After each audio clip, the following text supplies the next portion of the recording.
প্রিয় দর্শক, আসসালামু আলাইকুম। আজকে আমি নিচ্ছি ক্লোরোফেন ড্রপ নিয়ে। এর মূল উপাদান ক্লোরামফেনিকল।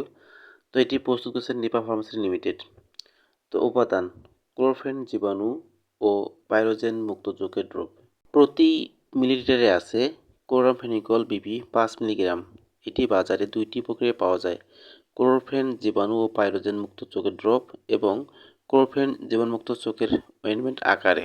নির্দেশনা: ক্লোরোফেন চোখের ব্যাকটেরিয়াল কনজাংটিভাইটিস সহ ব্যাকটেরিয়ার সংক্রমণের বিরুদ্ধে কাজ করে। মাত্রা ও সেবনবিধি: চোখের ড্রপ প্রতিদিন 1 ফোঁটা করে 2 থেকে 4 বার ব্যবহার করতে হবে। তীব্রতা বেশি হলে প্রতি ঘন্টায় 1 ফোঁটা পর্যন্ত ব্যবহার করা যেতে পারে।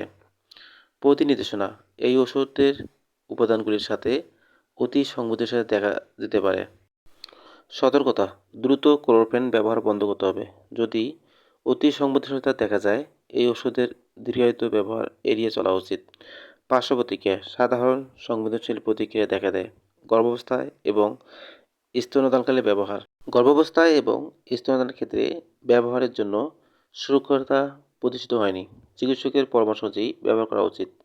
শিশুদের ক্ষেত্রে ব্যবহার: ক্লোরামফেনিকল বেশিরভাগ প্রাপ্তবয়স্ক এবং শিশুদের জন্য ব্যবহারযোগ্য। 2 বছরের কম বয়সী বাচ্চাদের জন্য চিকিৎসকের পরামর্শ অনুযায়ী প্রযোজ্য। মাথা থেকে অ্যান্টিবায়োটিকের পরিমাণ কম হওয়ার কারণে দুর্ঘটনা কমে। ওষুধটি অতিরিক্ত প্রয়োগেও বিষক্রিয়া হওয়ার সম্ভাবনা কম। সুরক্ষা বা সংরক্ষণ: প্লাস্টিক রবারের বোতল 2 থেকে 8 ডিগ্রি সেলসিয়াস তাপমাত্রার মধ্যে এবং অয়েন্টমেন্ট 25 ডিগ্রি সেলসিয়াস তাপমাত্রার নিচে সংরক্ষণ করুন। আলো থেকে দূরে এবং ঠান্ডা ও শুষ্ক স্থানে রাখুন। ড্রপটি খোলার 4 সপ্তাহ পর আর ব্যবহার করা যাবে না। একটি ড্রপের মূল্য মাত্র 35 টাকা। তো বন্ধুগণ, ভিডিওটি ভালো লাগলে এবং আপনার উপকারে আসলে অবশ্যই লাইক, কমেন্ট, শেয়ার করবেন এবং সাবস্ক্রাইব করে পাশে থাকবেন। আজকের মতো এখানে শেষ করতেছি। আল্লাহ হাফেজ।